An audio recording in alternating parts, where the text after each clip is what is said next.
할렐루야! 할렐루야! 시간이 참으로 빠르게 흘렀습니다. 벌써 2월이 시작되었죠.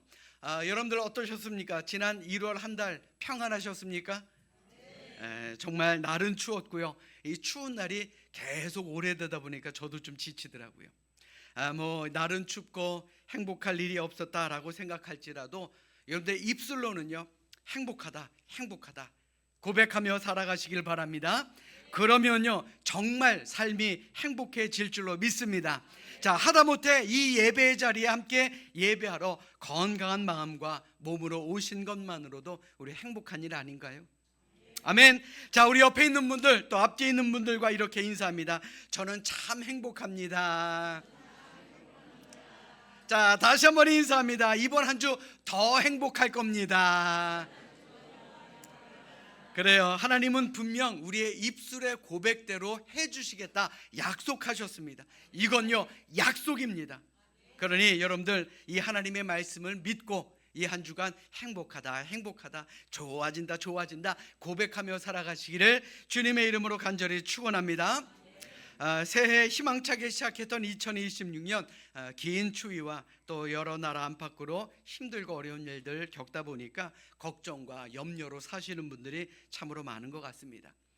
그런데 2018년 영국 크리스천 투데이에 염려가 몰려올 때 해야 될 세 가지라는 제목의 컬럼을 게재했습니다.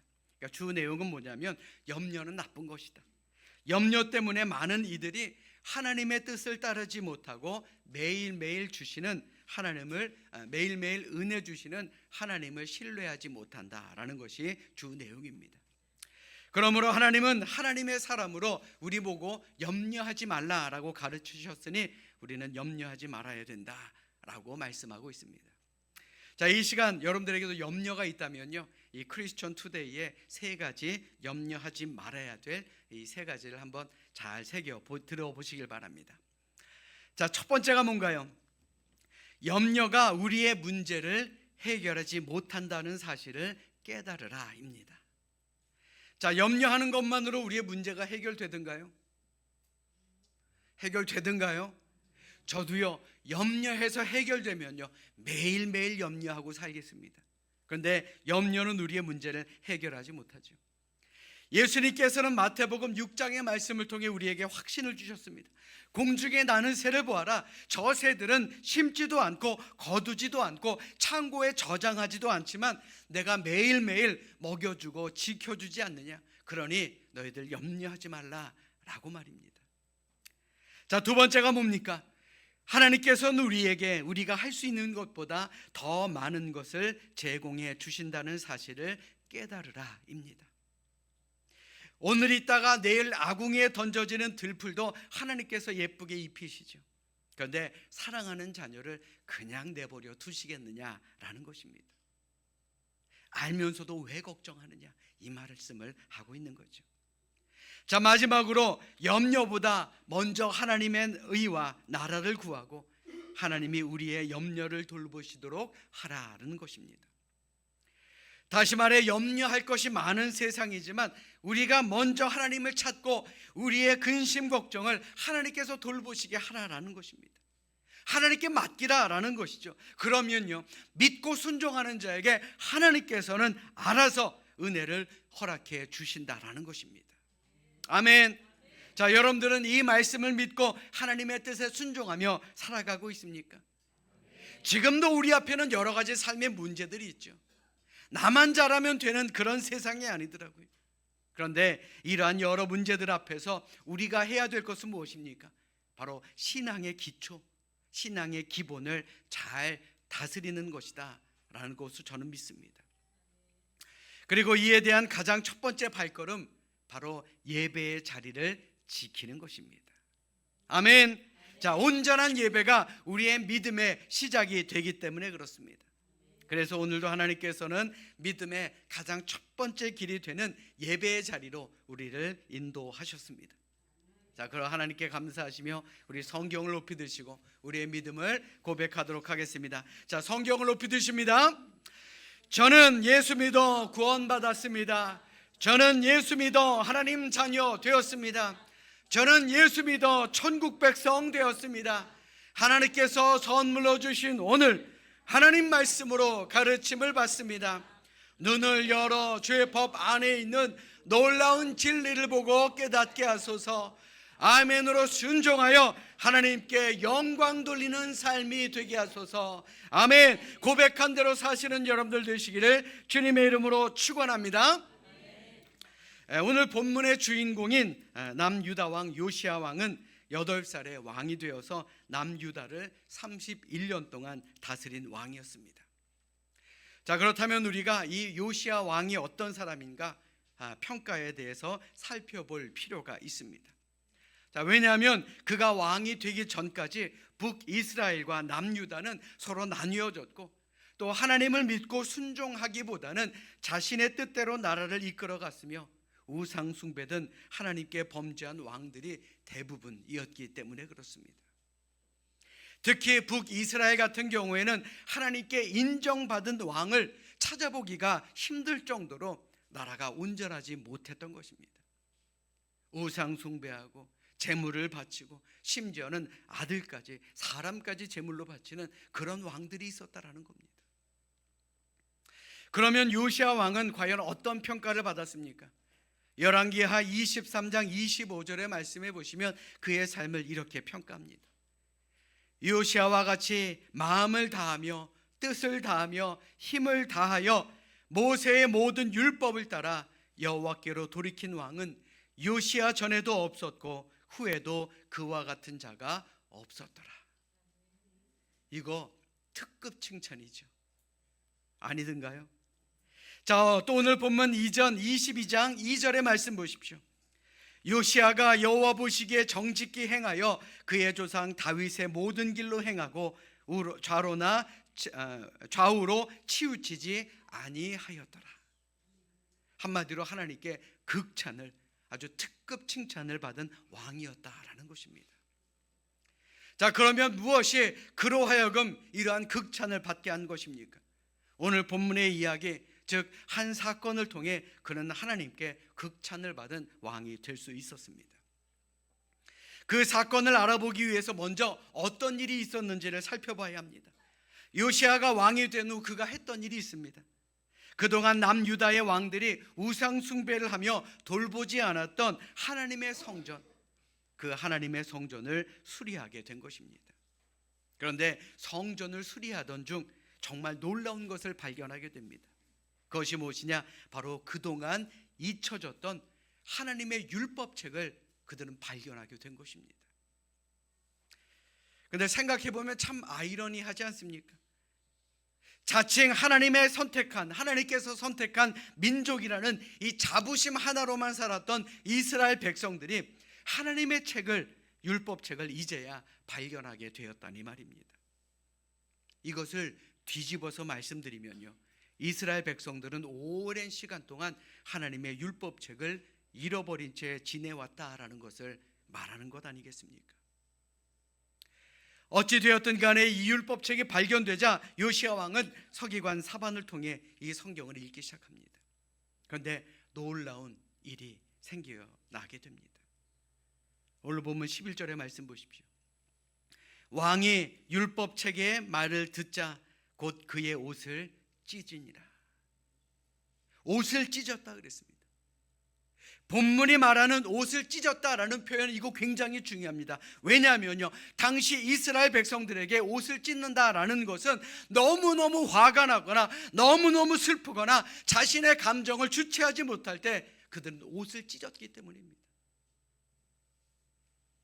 그렇다면 그가 그런 행동을 한 이유가 무엇입니까? 오늘 본문 이후의 말씀이지만 그곳에 답이 있습니다. 우리 자막으로 준비했으니 함께 읽도록 하겠습니다. 우리 함께 읽습니다. 시작.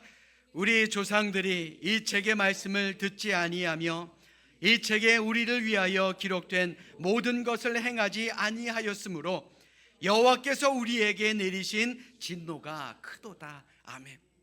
하나님의 말씀을 따르지 않았다라는 겁니다. 하나님의 말씀에 순종하지 않았다라는 거예요. 실제로 이스라엘 백성들은 하나님을 버리고 다른 신들에게 분향합니다. 우상 숭배를 합니다. 그들의 모든 행위로 하나님의 분노하셨다라는 것입니다. 요시야 왕의 할아버지 므낫세, 아버지 아몬도 마찬가지였습니다. 그는 하나님의 말씀을 따르지 않았고 우상 숭배를 했던 그런 왕이었다라는 겁니다. 여러분들 생각해 보십시오. 왕이 우상 숭배를 했으니 백성들이야말로 정말 우상 숭배에 가득했지 않았겠습니까? 결국 요시아는 온 유다와 예루살렘의 제사장들 그리고 선지자들과 백성들을 다 성전으로 올라와 모이게 한 후에 여호와의 성전 안에서 발견한 이 언약책의 모든 말씀을 듣게 합니다. 그리고 그는 하나님 앞에서 새로운 언약을 세우되 마음을 다하고 뜻을 다하여 하나님께 순종하고 그의 계명과 법도와 율례를 지켜 그 책에 기록된 그 언약의 말씀을 따르기로 그는 선포한 것입니다. 한마디로요, 이스라엘 백성의 신앙의 일대 개혁을 선포한 것입니다. 이 사건은 남유다의 역사에 있어서 참으로 중요한 사건이라고 볼 수 있습니다. 왜냐하면 다시 하나님의 민족이 되기 위해서 왕으로부터 백성들에 이르기까지 회개와 결단이 시작된 그러한 사건이었기 때문에 그렇습니다. 다시 말해 지금까지 행했던 잘못된 신앙을 버리고 이제부터 올바른 신앙을 되찾자라는 결단의 사건이었기 때문에 그렇습니다. 그런데 생각해 보십시오. 이 율법책, 다시 말해 성경이라고 볼 수 있는 책 한 권 찾았다라 그래서 어떻게 이런 일이 일어날 수가 있었겠습니까? 이게 바로 말씀의 힘이다라는 것이에요.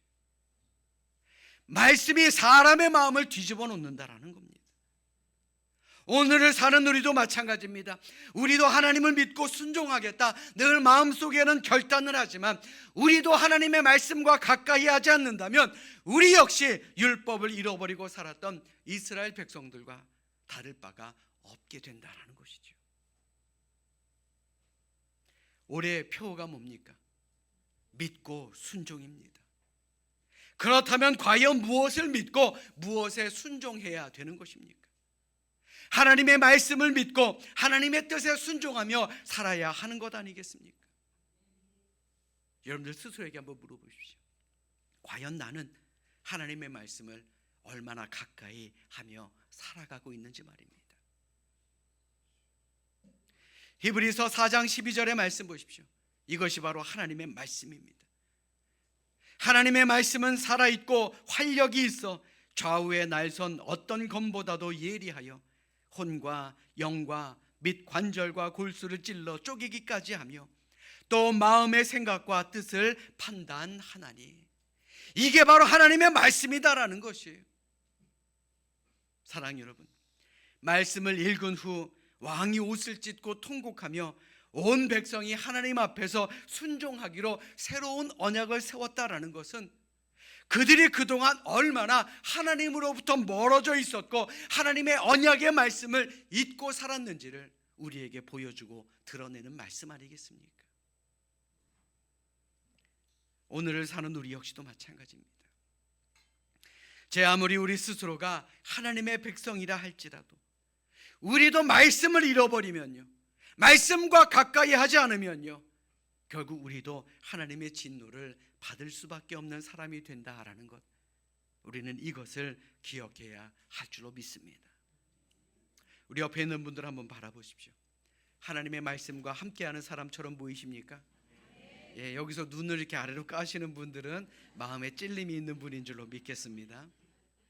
하나님의 말씀을 늘 가까이 하시기를 주님의 이름으로 축원합니다.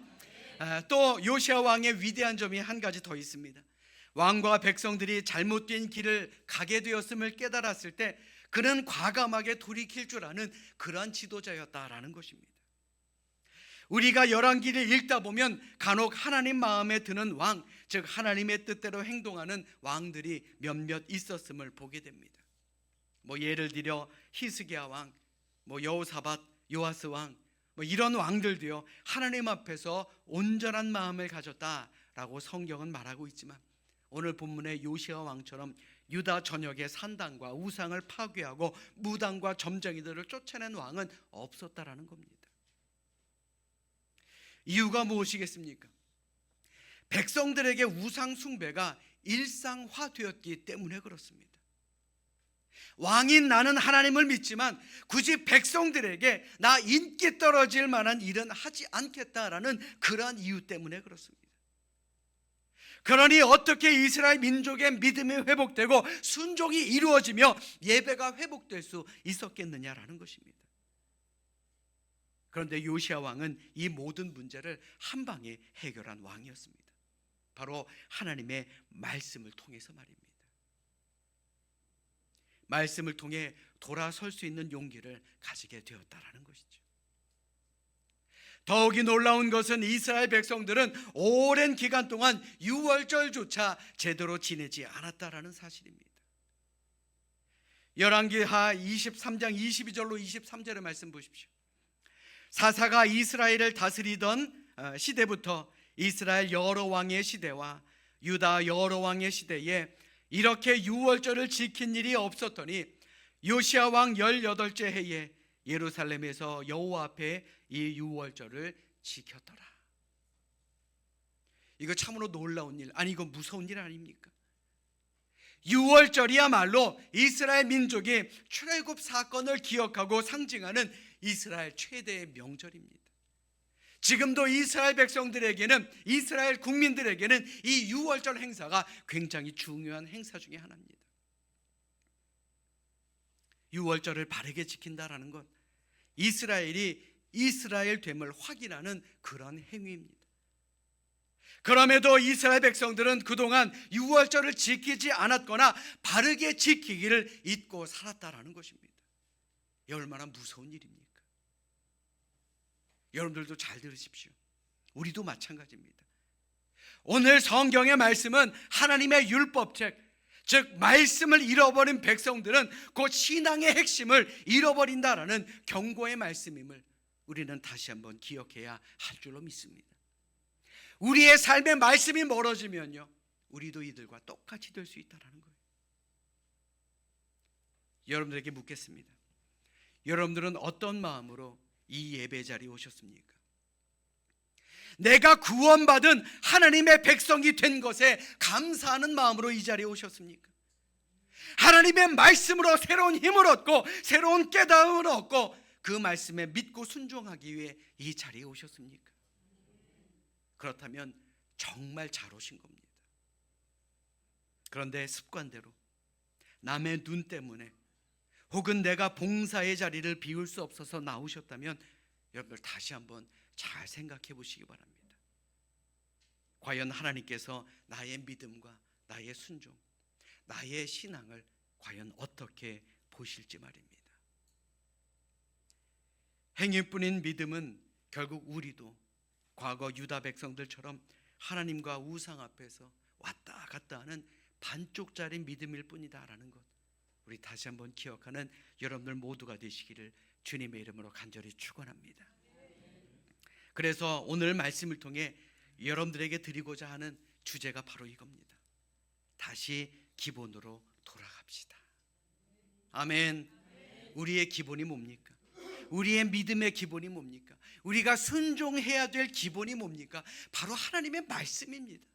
다른 것이 없습니다. 우리가 하나님의 말씀에 우리의 삶이 바로 서 있어야 우리 역시 죄에서 돌이킬 수 있는 것이며 우리의 삶의 개혁을 가져올 수 있다는 것, 우리는 이것을 늘 기억하며 살아야 한다는 말입니다. 여러분들의 삶의 기준이 말씀입니까? 왜 아멘이 없으십니까? 여러분들의 삶의 기준이 말씀이 되시기를 주님의 이름으로 축원합니다. 많은 성경학자들이 요시야 왕의 개혁과 16세기 유럽에서 일어난 종교개혁이 많은 공통점을 가지고 있다라고 말합니다. 저도 이들의 말에 긍정적인 생각을 갖고 있습니다.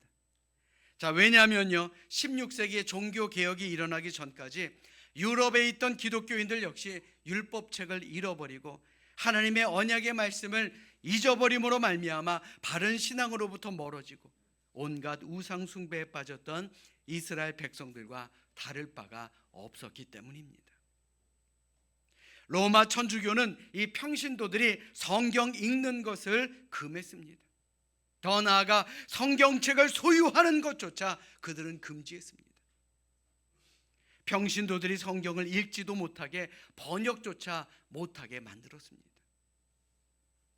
인쇄술의 아버지라고 할 수 있는 구텐베르크까지도 그가 발명한 이 인쇄술이 성경의 보급과 종교개혁 사상의 확산을 기여한다라는 이유로 그는 박해를 받고 고향을 떠나 외국으로 망명하여 피신하기까지 해야 했던 것입니다. 평신도들에게 성경을 읽는 것을 금할 뿐만 아니라 성직자들 자신도 성경을 읽지 않았습니다. 모두가 성경 읽기를 멀리하다 보니 자연히 성경책은 사라질 수밖에 없었습니다. 성경을 잃어버리자 하나님의 말씀 자체를 잊게 된 것입니다. 하나님의 복음은 상실이 되고 오히려 사람의 사고가 지배하게 되는 그런 시대로 변하게 됩니다. 구원의 확신을 갈구하는 불쌍한 영혼들에게 하나님의 말씀으로 저들의 영혼을, 갈증을 해소시켜줄 능력을 상실한 교회는요, 열심히 면죄부만 선전하며 팔았던 것이 바로 이들의 문제였습니다. 원인이 뭡니까? 말씀이 사라졌다는 거예요. 말씀이 없어졌다라는 겁니다. 말씀이 없어지니 어느새 교회 안에도 온갖 우상과 우상 숭배로 가득 차게 되었다라는 것이죠. 사랑 여러분, 여러분들은 하나님의 말씀을 얼마나 가까이 하며 사십니까? 저는 오늘 이 말씀이 우리에게 가장 큰 경종을 울릴 수 있기를 바랍니다. 하나님의 말씀에서 멀어진 민족, 하나님의 말씀으로부터 멀어진 백성들에게 과연 어떤 일이 일어나는지 우리 다시 한번 생각해 볼 수 있기를 바랍니다. 우리 한 사람 한 사람이 바로 요시야 왕 같은 사람이 되어야 하지 않겠습니까? 하나님의 말씀이 내 삶의 기준이자 내 삶의 길이 되는 사람, 그 하나님의 말씀으로 우리의 믿음을 자라게 만들고 하나님의 말씀에 순종할 수 있는 그런 진짜 그리스도인, 그리고 지금까지 잘못된 길을 살아왔다면 회개하고 다시 하나님께로 돌아갈 수 있는 그런 믿음의 사람들이 될 수 있기를 이 시간 주님의 이름으로 간절히 축원합니다. 우리 옆에 있는 분들 한번 바라보십시오. 믿음의 사람처럼 보이십니까? 아유, 아멘이 많이 커졌습니다. 열왕기하 23장 24절의 말씀 한번 보십시오. 요시야가 또 유다 땅과 예루살렘에 보이는 신접한 자와 점쟁이와 드라빔과 우상과 모든 가증한 것을 다 제거하였으니 이는 대제사장 hil기야가 여호와의 성전에서 발견한 책에 기록된 율법의 말씀을 이루려 함이라. 아멘. 말씀을 가까이 하면요, 말씀을 이루며 살아가게 됩니다. 말씀을 가까이 하면요, 하나님께 사랑받는 사람이 됩니다. 우리 모두 그래야 되지 않겠습니까? 이 시간 진정으로 바라기는 하나님께 소명과 사명을 받은 우리 모두 먼저 하나님의 말씀 앞에서 우리의 옷과 우리의 마음을 찢으며 그동안 안일하게 믿어왔던 우리의 신앙을 다시 한번 회개하고 회복할 수 있기를 원합니다. 하나님의 모든 말씀에 겸허하게 귀를 기울이시고 우리 다시 한번 기본을 세우고 다시 한번 믿음의 사람으로 승리하며 살아갈 수 있기를 주님의 이름으로 간절히 부탁드립니다. 지금도 우리가 살아가는 이 세상에는요, 많은 우상들이 있습니다. 지금도 우리의 마음에는 우상이 있을 수도 있습니다. 그러나 하나님의 말씀이 내 안에 들어오면 이 모든 우상들은 다 제거해 버리게 될 줄로 믿습니다.